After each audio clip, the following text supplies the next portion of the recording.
Mr. Wendig, your chariot awaits. Breaking news in the Star Wars galaxy. Chuck Wendig, I don't know, has been removed from Star Wars. Any upcoming books that he was doing, he has been taken off of. He had a couple comic books coming out, and those have also, he's been replaced on them. So,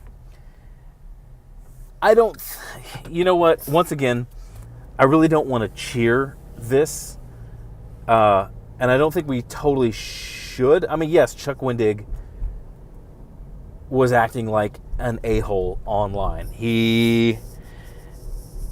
Just castigating fans and just antagonizing them.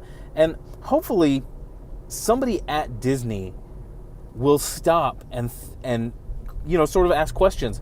Why did Chuck Wendig feel that he could do this? Why did he feel that platform, when he is... Basically, all of his followers were based on the fact that he is a Star Wars writer.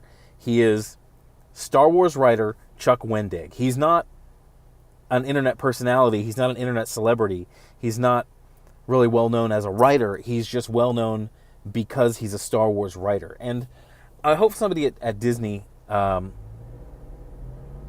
asks the question, why did he feel he could get away with do things like that? And I think the answer is because for so long, the culture at Marvel, and Marvel is producing the comic books for Star Wars, the culture at Marvel is this social media Wild West where they hide behind the fact that they consider their writers to be, except for a few, they consider their writers to be freelancers. But then again, the people who, they have under exclusive contract, the writers who are Disney employees like Dan Slott and Mark Waid, they have horrible behavior. They had horrible behavior online. I think Dan Slott has kind of gone into hiding, and Mark Waid, I'm pretty certain Mark Waid's Twitter is run by a social media manager that Disney has assigned to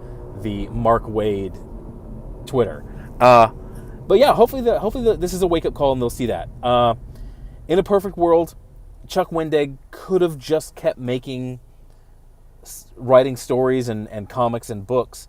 All he had to do was act like a rational person on his social media. The social media whose followers are, he's fueled with followers because he is a Star Wars writer.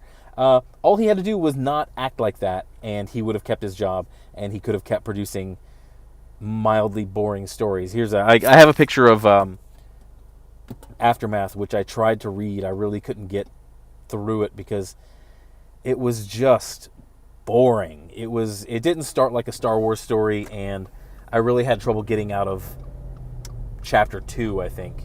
But it was pretty boring. But that's all I got for this. He has been launched in a Trebuchet into the sun, as EVS would say, and hopefully it's a good sign. Once again, I can, because of this, I can lift my ban on Marvel when it comes to Star Wars books. I think I can start buying Star Wars books again and doing reviews on Star Wars books, because my followers aren't really into the indie books that I'm doing, although I'm finding some pretty good indie books. You guys should check out my reviews on those, especially The Wrong Earth. The Wrong Earth is awesome. Don't let Jamal Igle sour you on this. The Wrong Earth is freaking awesome. But yeah, I think I'm going to start getting Star Wars books again because of this, because Disney is not playing around with their Star Wars franchise. I know they paid enough for it. So if you're going to be a writer, if you're going to work for that, a creator with that, and you're going to hurt the brand, then your Trebuchet is awaiting.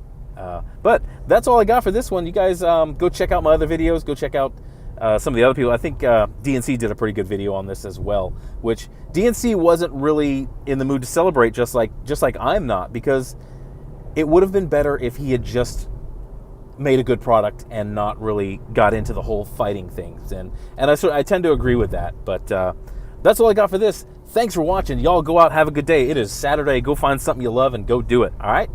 Have a good day. Bye.